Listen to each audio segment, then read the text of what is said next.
Hello everyone. So whether we are live or not? Yes.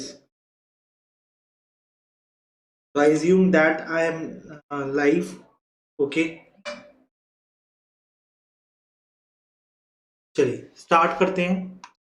तो dear हम दोबारा से स्टार्ट कर रहे हैं क्या? Data analysis and Himanshu, is everything is okay और नॉट?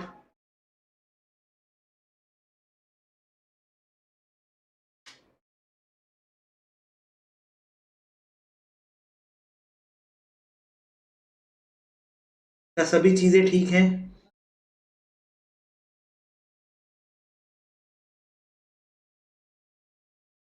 हाँ जी. Okay. So we have to start what hypothesis testing.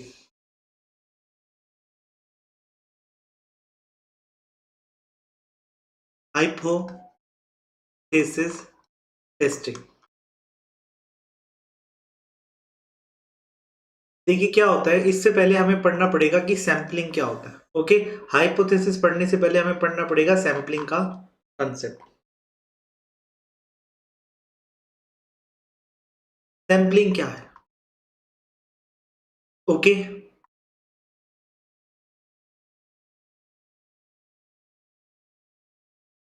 Okay dear. Yes, now I can understand. Read your comments also. Okay. कोई बात नहीं, कोई बात नहीं कुणाल जी. चलिए. तो डियर सैंपलिंग का मतलब क्या है? मान लीजिए मेरे को एक पर्टिकुलर एरिया में क्या खोलना है? जिम खोलना है. ठीक है. ये मैं हूं मनु गोयल और मुझे क्या खोलना है? एक जिम ओपन करना है. तो मैं क्या चाहूंगा डियर? मैं स्टडी करना चाहूंगा कि यहाँ के लोगों की एवरेज इनकम क्या है. यहाँ के लोगों की एवरेज इनकम क्या है? और मान लीजिए मैं दिल्ली के क्या कहते हैं, चाणक्यपुरी पूरी इलाके के अंदर क्या करना चाहता हूं? चाणक्यपुरी या फिर मैं लाजपत नगर के अंदर क्या करना चाहता हूं? एक सर्वे करना चाहता हूं. और डियर उस सर्वे के बेसिस पर मैं पता लगाना चाहता हूं कि वहां के लोगों की इनकम क्या है. वहां के लोगों की इनकम क्या है? तो डियर मान के चलते हैं वहां पर करीब करीब 1.25 लाख क्या रहती हैं? फैमिलीज रहती है. 1.25 लाख फैमिलीज रहती हैं. ओके. तो अगर मैं सबकी घर जा जाके क्या कहते हैं सर्वे करने लगा तो डियर मेरा टाइम और मेरी कॉस्ट बहुत ज्यादा हो जाएगी. और जो मेरे को इसके बेसिस पे इंफॉर्मेशन मिलेगी, ठीक है, इंफॉर्मेशन मिलेगी, उस इंफॉर्मेशन की जो वैल्यू है वो डियर बहुत कम होगी. वैल्यू ऑफ द इंफॉर्मेशन बहुत कम है. क्योंकि मेरे को ये इंफॉर्मेशन किस लिए चाहिए? क्योंकि मुझे प्राइस डिसाइड करना है कि कितना प्राइस रखूं मैं अपने यहां पर जिम सर्विसेज का. अब डियर मैं क्या करूंगा? मैं सारे के सारे, देखो, अगर आप टोटल फैमिलीज सारी की सारी लेकर चलो तो उसको हम बोलते हैं पॉपुलेशन. उसको हम क्या बोलते हैं? पॉपुलेशन. और जब आप क्या करते हो, आप कुछ चीजें, कुछ आइटम सिलेक्ट कर लेते हो, ठीक है, और उसके बेसिस पर क्या करते हो? उनकी एवरेज इनकम निकाल लेते हो. एवरेज इनकम निकाल ली. आपने क्या किया? आप लाजपत नगर गए, चाणक्यपुरी गए, आपने वहां पे 30 या 40 फैमिली से पूछा कि आपकी इनकम क्या है, क्या आप जिम प्रेफर करते हो या नहीं. तो डियर आपने उसके बेसिस पर, यस, आपने उसके बेसिस पर क्या करा? आपने उसके बेसिस पर पता लगा लिया, एक ओपिनियन बना लिया. मान लीजिए वहां पर एवरेज इनकम कितनी निकल कर आई. आपने सैंपल लिया 40 फैमिलीज का और 40 फैमिलीज का ऑन एन एवरेज इनकम आती है कितनी? 3.25 लाख. 3.25 लाख. सो आप कहेंगे कि चाणक्यपुरी में रहने वाले लोग कितना कमाते हैं? On an average 3.25 lakh. अब देखिए आपने क्या करा, आपने मीन कौन सा निकाला, आपने सैंपल का मीन निकाला, आपने पॉपुलेशन मीन कैलकुलेट नहीं किया, आपने सैंपल मीन के बेसिस पर पॉपुलेशन मीन की क्या कर ली, प्रिडिक्शन कर ली। क्या कर ली, प्रिडिक्शन कर ली कि पॉपुलेशन मीन भी यही होगा। इस पूरी टेक्निक को हम बोलते हैं सैंपलिंग। ओके, तो सैंपल को सेलेक्ट करना, सिलेक्शन ऑफ द सैंपल, ठीक है, कुछ यूनिट्स को कलेक्ट करना टोटल पॉपुलेशन में से, एंड उनके ऊपर स्टैटिस्टिक्स परफॉर्म करना, calculating stats, calculating stats of the population, और उस पॉपुलेशन के स्टैट्स कैलकुलेट करने के बेसिस पर आप क्या कर, हाँ आप क्या, सॉरी आप क्या कर रहे हो, क्या कैलकुलेट कर रहे हो, पॉपुलेशन स्टैट्स कैलकुलेट कर रहे हो, पॉपुलेशन का नहीं, किसका, सैंपल का। सैंपल का स्टैट कैलकुलेट करने के बेसिस पर आप क्या करते हो, आप प्रिडिक्ट करते हो किसकी value, predicting value of stat of population. So this is sampling. Okay, so now we will write down the meaning of sampling. इस पे theoretical question भी आ सकता है, इस चीज की गारंटी है कि इसके ऊपर theoretical question आ सकता है। तो हम लिख सकते हैं सैंपलिंग क्या है, बताइए। हाँ जी, या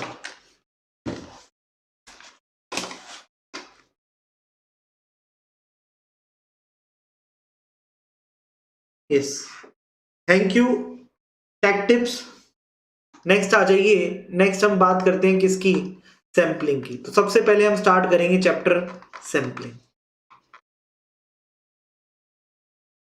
ओके, तो सैंपलिंग का मतलब क्या है लिखेंगे, सैंपलिंग का मतलब क्या है बताइए। यस, सब इसमें कुछ टर्म्स और भी हैं जो डिफाइन करने के लिए आ सकती है। पॉपुलेशन, पॉपुलेशन, पॉपुलेशन का मतलब क्या है, it refers to all the observation which we have to study. Okay, it refers to all the observations, all the observation related to the subject matter. अच्छा, यहां पर एक और चीज बताता हूं जो हम आगे जाके यूज करेंगे। पॉपुलेशन का जो साइज है उसको हम कैपिटल एन से डिनोट करते हैं। जैसे हमारा लाजपत नगर की जो पॉपुलेशन है, चाणक्यपुरी की जो पॉपुलेशन थी, उसके अंदर 1.25 लाख थी टोटल, तो डियर वो क्या होगा, कैपिटल एन। तो population size is denoted by capital N, capital N. अब इसी में क्या कहते हैं, सैंपल का मतलब क्या है,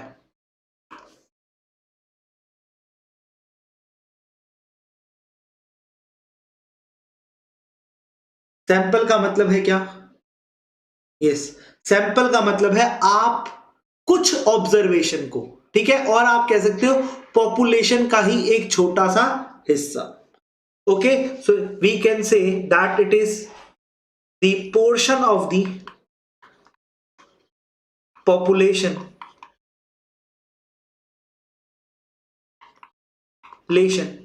which is selected and is used to make opinion about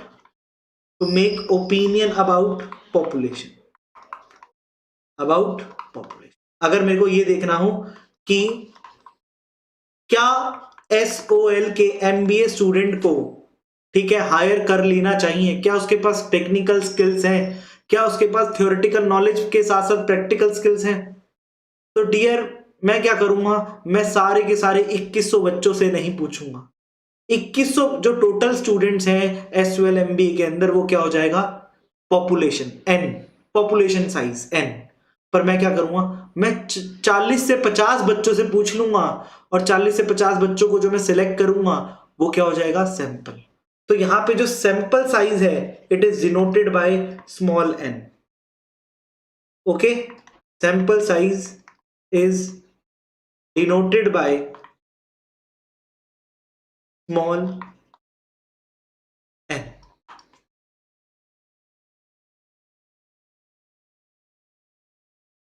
next चल सकते हैं, बताइए।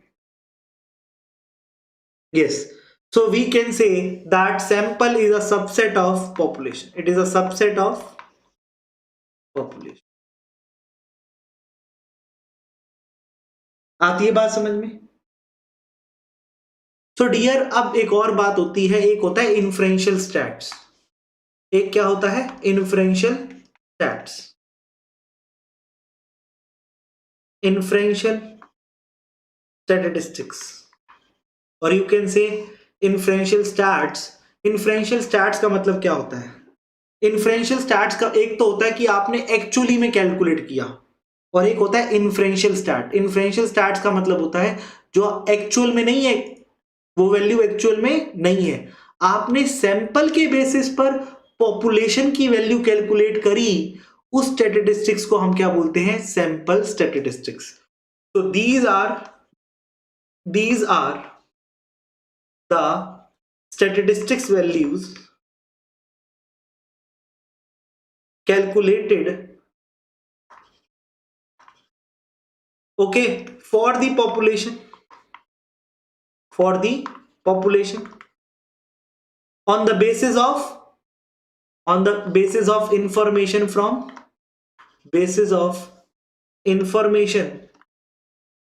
sample, information from।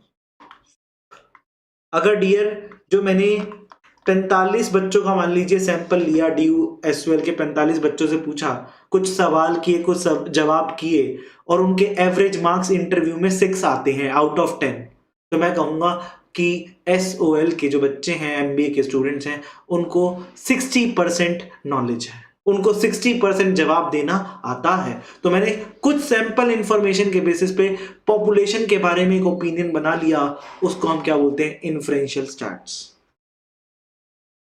या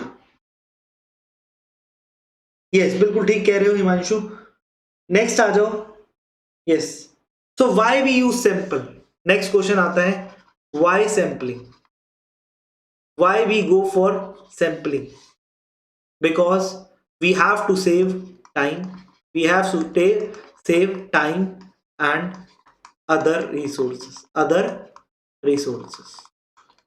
so it is due to cost benefit analysis, cost benefit analysis। अब बात करते हैं, अब सैंपलिंग का मतलब क्या है, इसको डिफाइन कैसे किया जा सकता है। ओके, हाँ जी, सैंपलिंग को आप अब कैसे डिफाइन करेंगे, आइए बात करते हैं।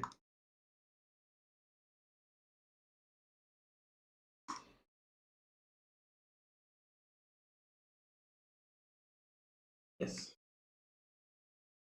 तो सैंपलिंग को हम ऐसे डिफाइन कर सकते हैं कुछ, क्या कि when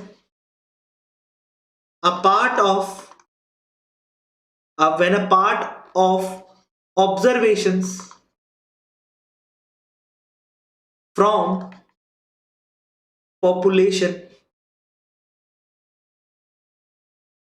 is selected, analyzed and on the basis of such analysis, okay, opinion or forecasting, prediction about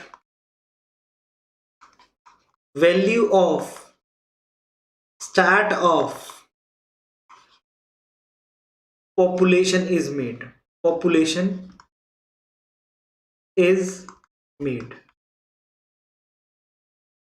okay. Next है दो concept very very important from examination point of view. इस पे डायरेक्ट क्वेश्चन आ सकता है, आखिरी क्वेश्चन, ठीक है। तो आखिरी क्वेश्चन डायरेक्ट इसी पे बन सकता है, वो क्या है? यस, तो क्वेश्चन है आपका population parameter versus statistics. Okay, the difference between population parameter and statistics, 6 versus parameters.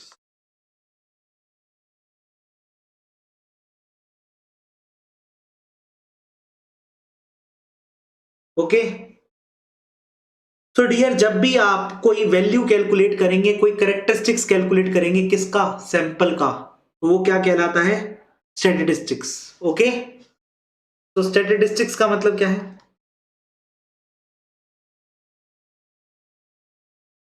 Okay, so it is the value, statistics का मतलब क्या है?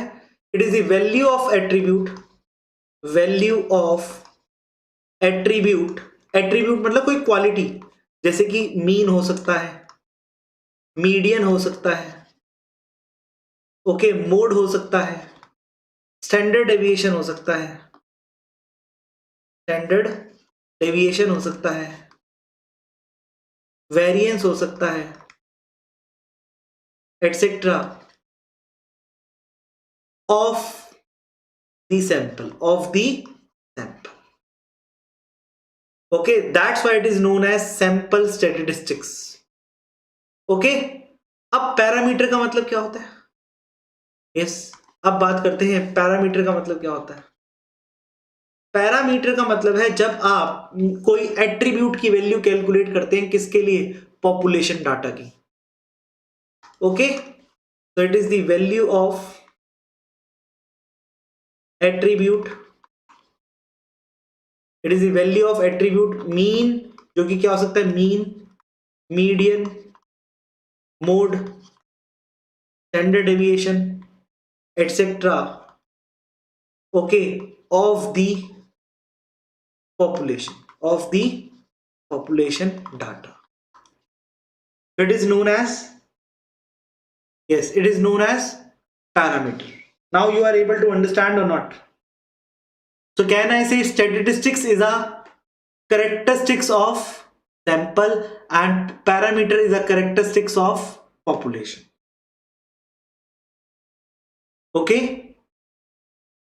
yes or no? Yes, चलिए अब हम नेक्स्ट कंसेप्ट पे जा रहे हैं। यस, तो डियर यहां पर मैं कुछ आपको एग्जांपल दे देता हूं। यस, कुछ एग्जांपल दे देता हूं, क्या? किसी चीज के, जैसे अगर आप, हाँ, अगर आप पॉपुलेशन के बारे में कैलकुलेट करते हैं तो उसको हम क्या बोलते हैं? पैरामीटर। अगर आप पॉपुलेशन के बारे में कोई चीज कैलकुलेट करते हैं उसको बोलते हैं पैरामीटर, और अगर आप सैंपल के बारे में कोई चीज कैलकुलेट करते हैं उसको क्या बोलते हैं? स्टैटिस्टिक्स। ओके, तो यहां पर जैसे फॉर एग्जांपल पॉपुलेशन के साइज को, पॉपुलेशन के साइज को हम कैसे डिनोट करते हैं? कैपिटल एन से, जबकि हम सैंपल साइज को इस कैसे डिनोट करते हैं? स्मॉल एन से। ओके, बात आती है समझ में? हम पॉपुलेशन का जब मीन कैलकुलेट करते हैं, सो ये कैलकुलेट होता है आपका कैसे? म्यू। ओके, म्यू इस सिंबल से, म्याऊ नहीं, mu. Okay, and sample mean कैसे कैलकुलेट होता है? It is what? X bar, x bar. Okay, ऐसे ही पॉपुलेशन की स्टैंडर्ड डेविएशन, ये आगे आपको यूज करना है, हाँ, हाइपोथेसिस में। पॉपुलेशन का अगर मुझे स्टैंडर्ड डेविएशन कैलकुलेट करना है, it is denoted by this sign, and sample का स्टैंडर्ड डेविएशन कैलकुलेट करना है, so it is denoted by small s, it is denoted by small s. Okay,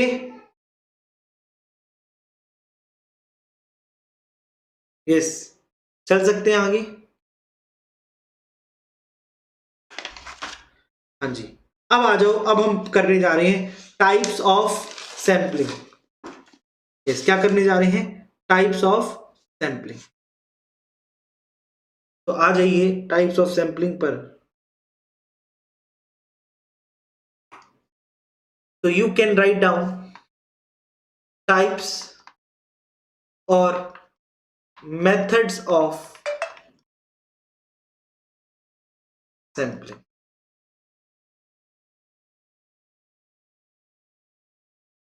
Okay, so dear, there are generally we classify the methods of sampling into two parts. We classify methods of sampling into two parts. One is randomized, okay, random, or you can say probability based, or you can say statistical. Or another is non-random, or you can say non-probability based, and you can say non-statistical. तीनों नाम use कर सकते हैं sampling. अब ये क्या होता है dear? Random sampling, probability sampling, statistics के अंदर, इसके अंदर हम क्या करते हैं? यूज करते हैं किसका? फॉर्मूलाज का, स्टैट्स का यूज करते हैं। तो we use formulas from statistics, stats के फॉर्मूला यूज करते हैं। और you can say you use probability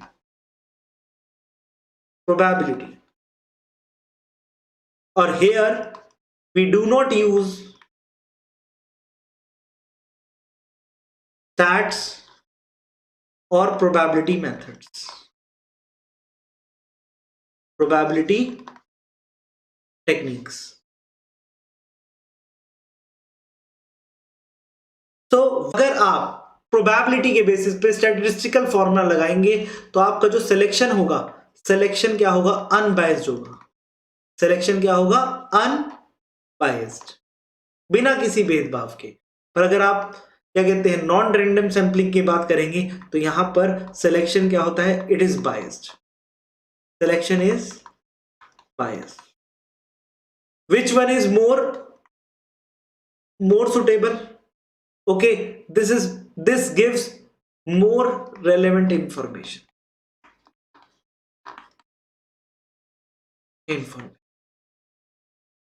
Okay, हाँ जी, आगे चल सकते हैं, बताइए। हाँ, तो डियर अब आते हैं क्या? चार मेथड किसके? रैंडम सैंपलिंग के। चार मेथड किसके? रैंडम सैंपलिंग के। So here you will write what? 4 methods of random sampling. So what are those 4 methods?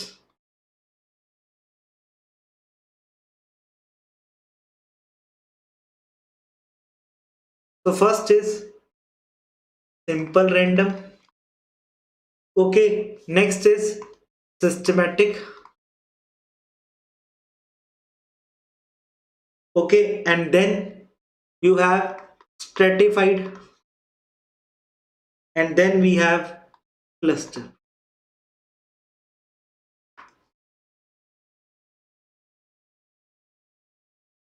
Okay, simple random sampling का मतलब क्या है? सिंपल रैंडम सैंपलिंग का मतलब होता है आप ना रैंडम नंबर टेबल यूज करते हो। क्या करते हो? रैंडम नंबर टेबल यूज करते हो। रैंडम नंबर टेबल, इसकी किताबें भी आती हैं, मतलब आपको बुक्स भी मिल जाएंगी, चार्ट्स भी मिल जाएंगे रैंडम नंबर के, और आप इसको एक्सेल के फॉर्मूलाज लगाकर भी यूज कर सकते हो। तो यहां पर अपने आप ही एक्सेल का जो फॉर्मूला है अपने आप ही रैंडमली नॉन बायस तरीके में आपको कुछ नंबर सेलेक्ट करके दे देगा। ओके, हाँ जी। तो डियर यहां पर we use random tables, random number tables, और वी यूज व्हाट, और we use Excel random formulas to get random numbers. जैसे मान लीजिए क्या हुआ कि मेरे पास ऑब्जर्वेशन कितनी है, यस, मेरे पास टोटल पॉपुलेशन है, पॉपुलेशन का साइज है 50,000, ओके, और मुझे सैंपल साइज कितना लेना है, मुझे सैंपल साइज लेना है 80 का। तो अब मैं क्या करूंगा, मैं एक्सेल में रैंडम फॉर्मूला यूज करते वक्त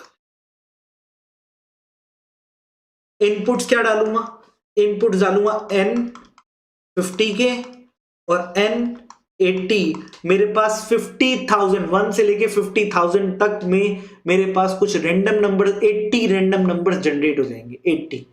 और मैं क्या करूंगा, हर एक ऑब्जर्वेशन को एक नंबर दे दूंगा और फिर उसके बेसिस पे वो ऑब्जर्वेशन को क्या करूंगा, सिलेक्ट कर लूंगा, उस ऑब्जर्वेशन को सिलेक्ट कर लूंगा।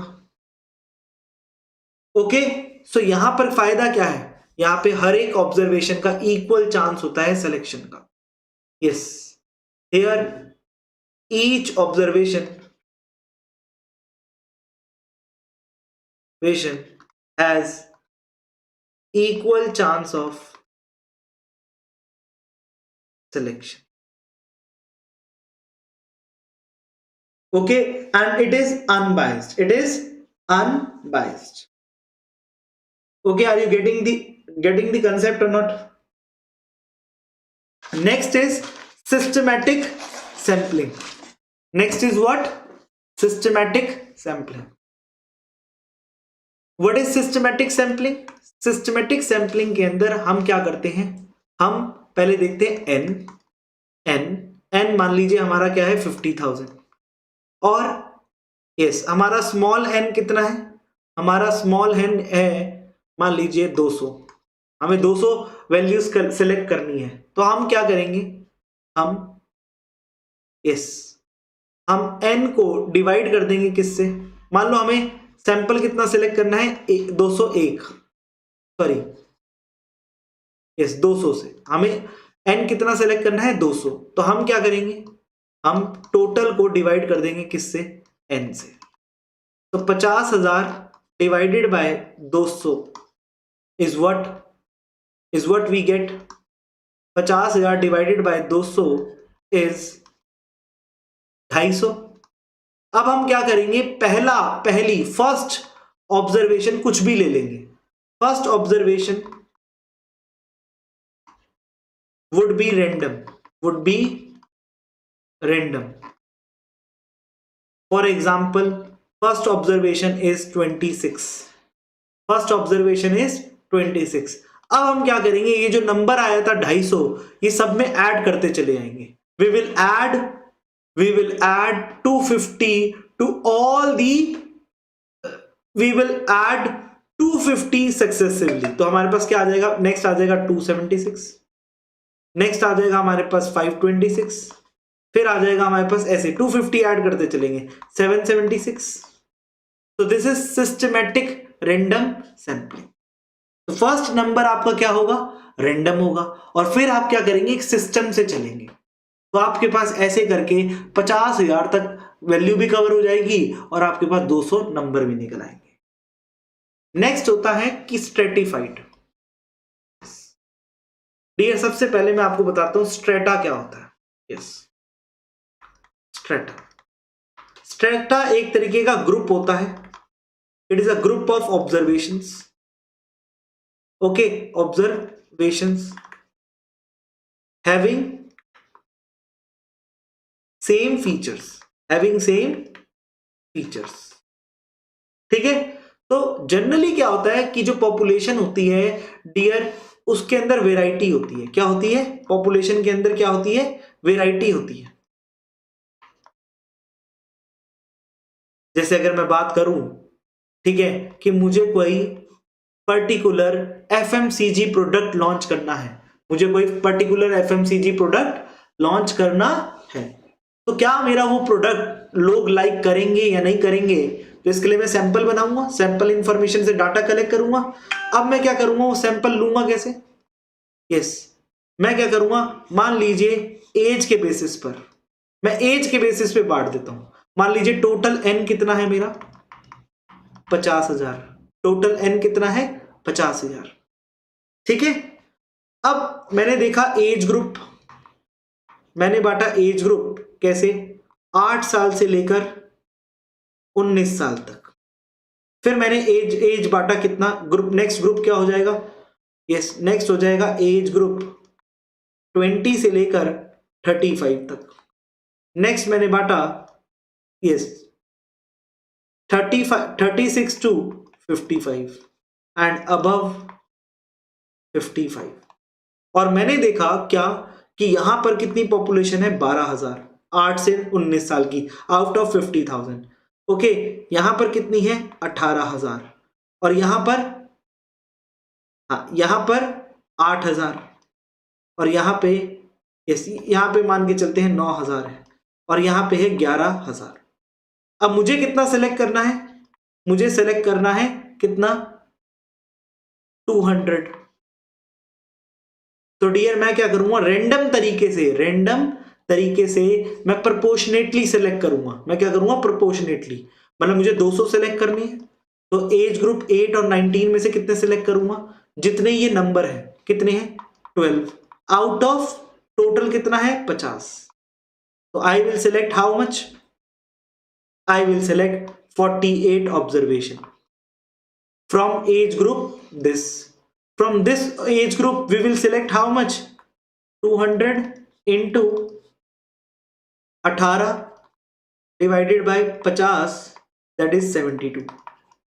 तो ऐसे कर करके मैं क्या करूंगा, प्रोपोर्शन में मैंने क्या करा, मैंने डियर स्ट्रेटिफाइड का मतलब क्या होता है, मैंने पहले इसको हीट्रोजीनियस, जो हमारा पॉपुलेशन थी उसके अंदर अलग अलग फीचर्स थे, जब आपका डाटा अलग अलग हो तो उसको हम बोलते हैं हीट्रोजीनस।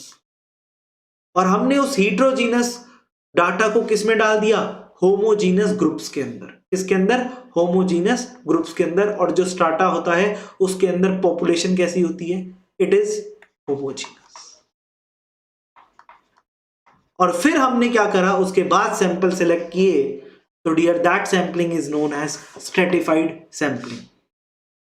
नाउ क्लस्टर सैंपलिंग क्या होती है, यस क्लस्टर सैंपलिंग के अंदर आप क्या करते हो, आप पॉपुलेशन आपकी क्या होती है, यहां पे समझते हैं क्लस्टर सैंपलिंग होती क्या है। यस क्लस्टर सैंपलिंग, आपके यहां पर पॉपुलेशन क्या होती है, हीट्रोजीनस। क्या होती है, पॉपुलेशन कैसी है, हेट्रोजीनस। ओके, आप क्या करते हो, इस पॉपुलेशन के सब पार्ट्स बना देते हो। क्या करते हो, सब पार्ट्स बना देते हो। ओके, मान लीजिए आपने इस पॉपुलेशन को किस में बांट दिया, 20 पार्ट्स में बांट दिया। आपने इसके 20 पार्ट बना दिए, ठीक है। कोई 2,000 का है, कोई 4,000 का है, कोई 1,000 का है, कोई 2,000 का है, कोई 3,000 का है। ऐसे कर करके आपने क्या करे, ग्रुप्स में बांट दिया। और ये जितने, इनको हम क्या बोलेंगे, क्लस्टर्स। हम क्या बोलेंगे इनको, क्लस्टर्स। ओके, तो अब आप क्या करोगे, आप ये 20 ग्रुप में से, 20 ग्रुप में से मान लीजिए 1 या 2 ग्रुप को क्या करोगे, सिलेक्ट करोगे। आपने मान लो एक ये वाला सिलेक्ट कर लिया, एक ये वाला सिलेक्ट कर लिया।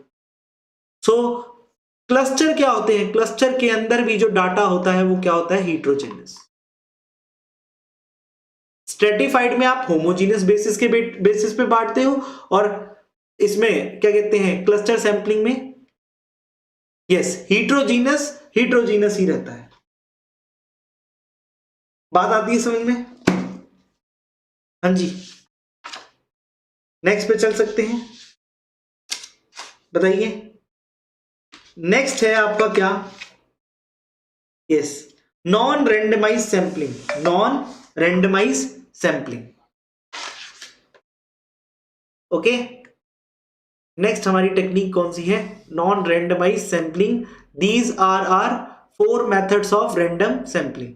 अब नॉन रैंडम के अंदर हम सिर्फ 2 ही मेथड डिस्कस करेंगे, ठीक है। आइए non random sampling methods. Okay, non random sampling methods के अंदर क्या क्या आ जाएगा बताइए।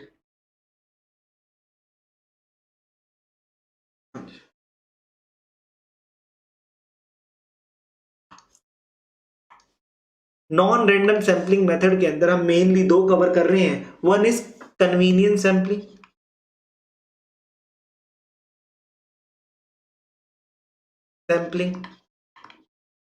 And one is judgemental sampling.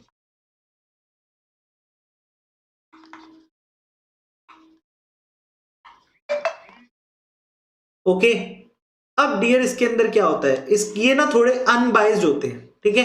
कैसे? कन्वीनियंस सैम्पलिंग का मतलब क्या है, जो इंसान डाटा कलेक्ट कर रहा है, डाटा कलेक्टर, और यू कैन से डाटा कलेक्टर और इन्वेस्टिगेटर क्या करता है, इन्वेस्टिगेटर अपनी कन्वीनियंस के अकॉर्डिंग क्या करता है, सैंपल सेलेक्ट करता है। मान लीजिए एन कितना है, एन है 50,000 और उसको कितना लोगों को सिलेक्ट करना है, 200। तो वो देखेगा, इन्वेस्टिगेटर क्या देखेगा कि उसको इजीली डाटा कौन सा मिल जाएगा। मान लीजिए मुझे एस के बच्चों का, मेरे को एस के सारे बच्चों का डाटा कलेक्ट करना है, मेरे को एक ओपिनियन बनाना है कि उनका नॉलेज लेवल कैसा है। तो मैं क्या करूंगा, मैं किस किस का इंटरव्यू लूंगा, मैं उस बच्चे का इंटरव्यू लूंगा जो कि मेरे घर के आसपास रहता है ना, जो मुझे लगता है क्या कि ये बच्चा मुझे आसानी से क्या दे देगा, डाटा दे देगा, मुझे ज्यादा एफर्ट नहीं करने पड़ेंगे। तो यहां पर बायसनेस आ जाएगी, जिसको मैं नहीं जानता उसके चांसेस तो बिल्कुल ही कम हो गए। तो here investigator selects the observations from sample data, ठीक है, ऑब्जर्वेशन फ्रॉम पॉपुलेशन, ओके, और यू कैन से ही selects the sample observations from the population on the basis of his convenience, on the basis of his convenience।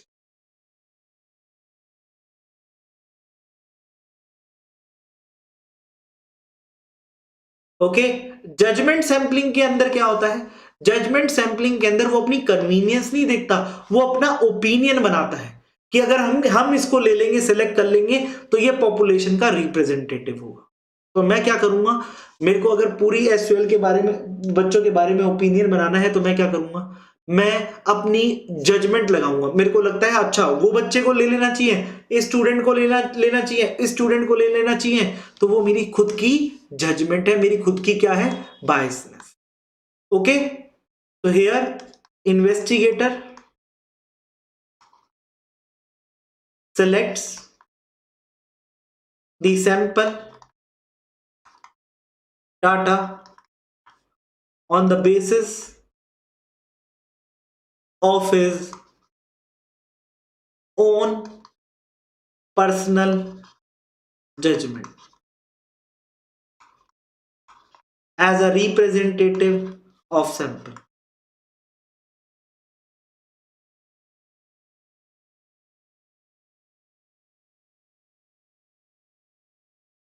बात आती है समझ में? हाँ जी,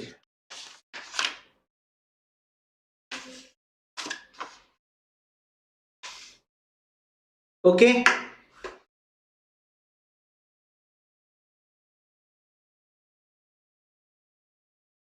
नेक्स्ट कंसेप्ट पे चल सकते हैं, बताइए।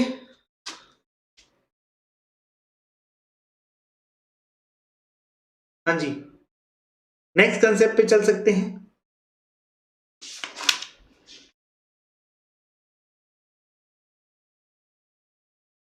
अब आ जाइए अप्रोचेस टू दी प्रोबेबिलिटी। अब हम करने जा रहे हैं क्या, प्रोबेबिलिटी। एक मिनट में देख लूं, यस, अब तो मोबाइल डाटा ने भी साथ छोड़ दिया है।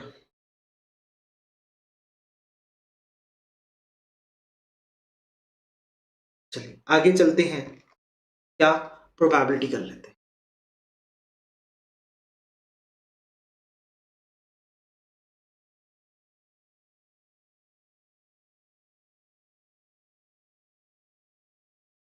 So what is probability? Yes. Probability means it refers to the chance. It refers to the chance of the occurrence of a outcome. Okay. So it refers to the chance of occurrence of the outcome from an experiment. From an experiment. Okay अब experiment का मतलब क्या है? Experiment का मतलब होता है जब आप कोई चीज परफॉर्म करते हो, एक्टिविटी परफॉर्म करते हो, means performing any activity, performing any activity. जैसे आपने क्या किया, आपने कॉइन टॉस किया, okay, such as tossing a coin, tossing a coin, okay, taking out a ball from a bag, taking out a ball from a bag, okay, a bag of balls, okay, a bag of balls of different color,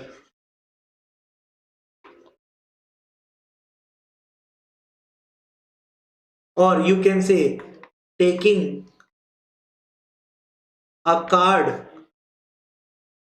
from a pack of cards. Now what is outcome? What do you mean by the term outcome? Outcome का मतलब क्या है? Yes, जब आप क्या करते हो, हाँ जी, आउटकम का मतलब है कि जो रिजल्ट आता है इस एक्सपेरिमेंट का क्या होगा? It is the result of the experiment, okay, it is the result of the experiment. That experiment can be, that result can be, that result can be head or tail, okay, particular color of a ball, okay, it can be your spade card, it can be your black card or a red card, okay. So these are the result or the outcome of the experiment is known as outcome. Now there are different approaches to the probability. There are different approaches to the probability. Approaches to the probability.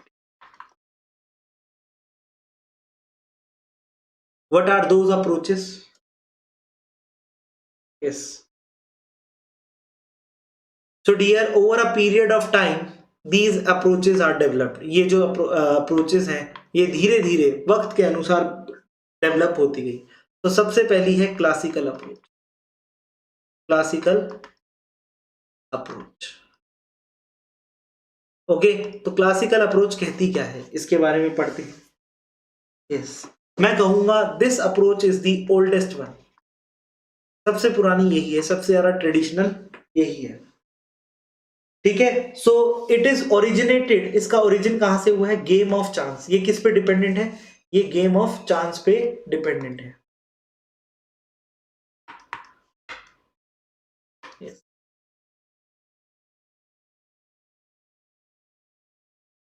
It is based on game of chance. तो dear इसके अंदर दो assumption है क्या, कि जितने भी outcomes हैं एक एक्सपेरिमेंट के, they are mutually exclusive and equally likely, means it is based on assumption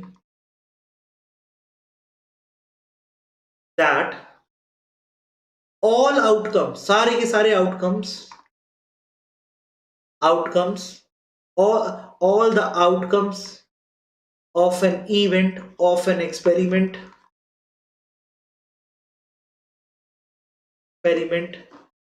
are what are of two types. They are mutually exclusive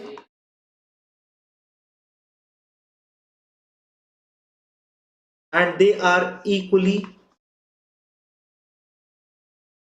likely. They are equally likely. What is the meaning of this equally likely and mutually exclusive?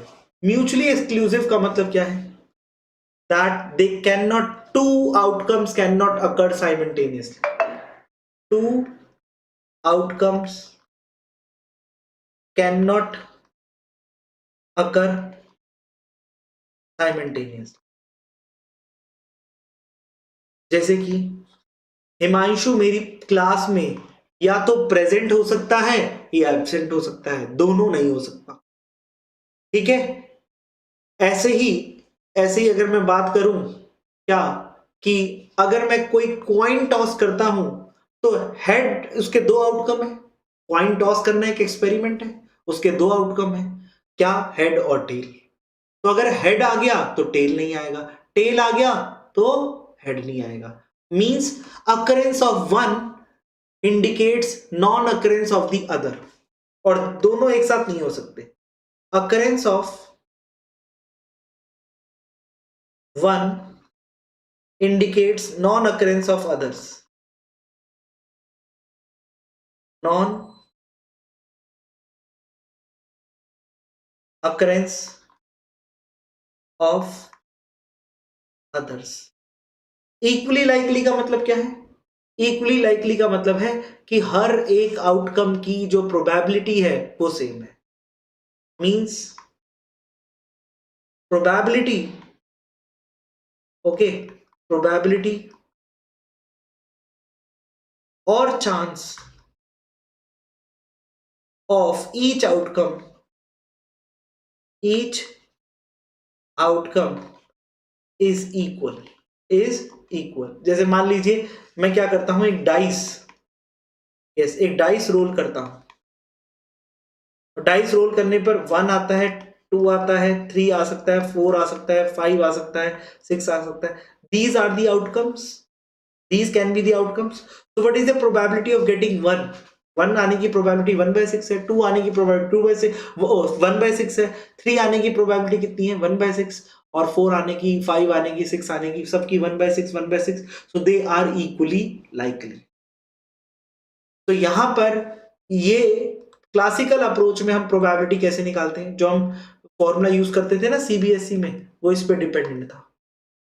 Yes, what is the formula for calculating probability as per this? तो वो जो हमने किया था ना, total number of favourable outcome divided by total number of possible outcomes. Okay, so probability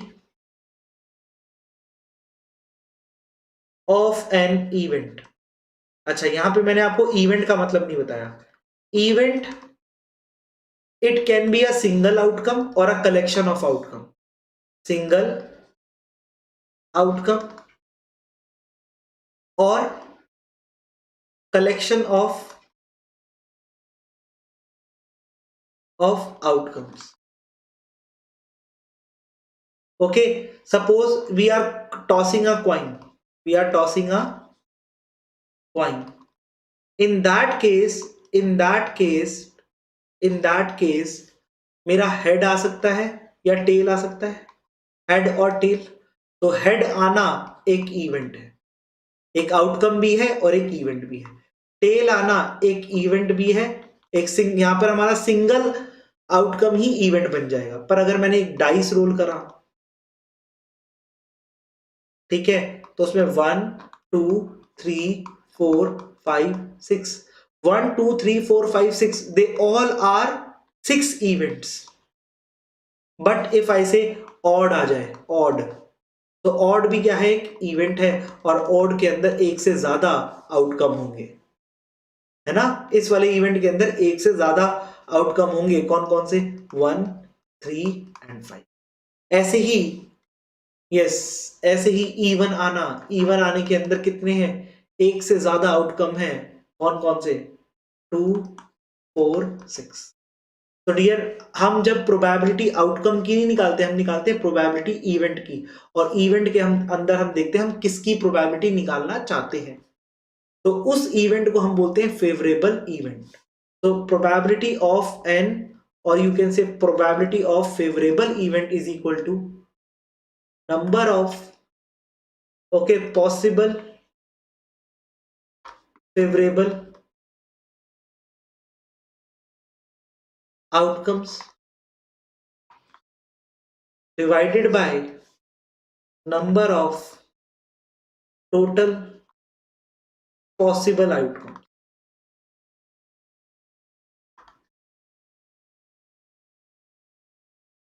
हाँ जी, बात आती है समझ में,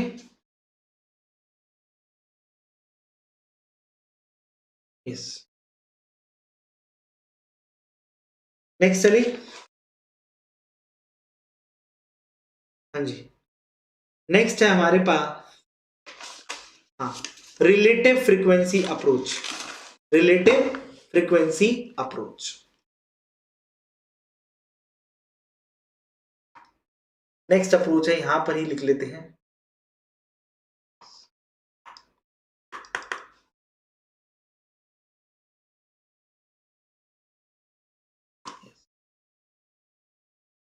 next is what, relative frequency approach,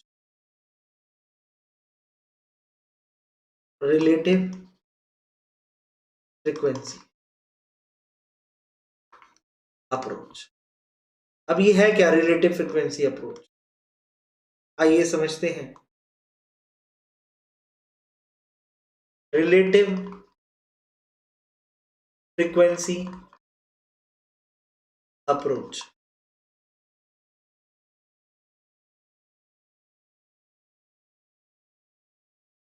relative frequency approach क्या कहती है, ये कहती है कि हम क्या करेंगे, हम जो पास्ट में एक्सपीरियंस किया हमने, उसके बेसिस पर हम प्रोबेबिलिटी कैलकुलेट करेंगे। Okay, so here probability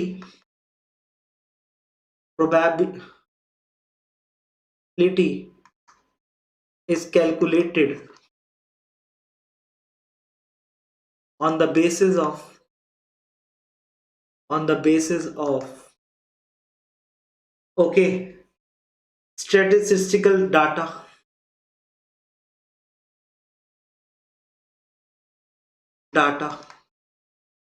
about past experiments,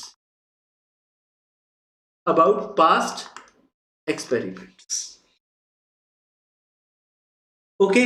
but आपका रिलेटिव फ्रीक्वेंसी तभी लग सकता है जब आपका, ठीक है, जो इवेंट है वो लॉन्ग रन के अंदर आपने क्या किया हो, एक्सपेरिमेंट्स को लंबे समय तक आपने परफॉर्म किया हो या बहुत बारी परफॉर्म किया। सो it is applied only when, it is applied only when large number of times experiment is performed. For example, what we tossed a coin 1,000 times, so the number of experiments are very large, yes, but we tossed what, a coin 1,000 times, okay, and we get 534 heads and 466 tails. Okay, so the probability, so on the basis of these, we can calculate the probability for head and tail in the future. The probability of head is not 1 by 2. It is probability of getting head is on the basis of past experience, that is 534 divided by 1000, that is 0.53.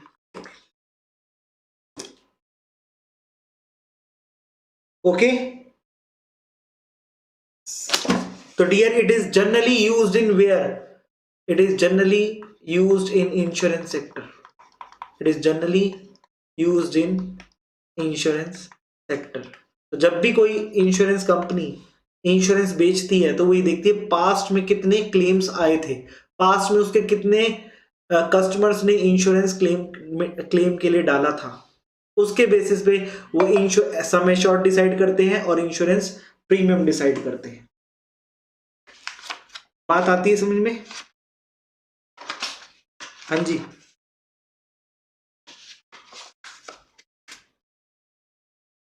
So whether you are able to understand the approaches of probability or not.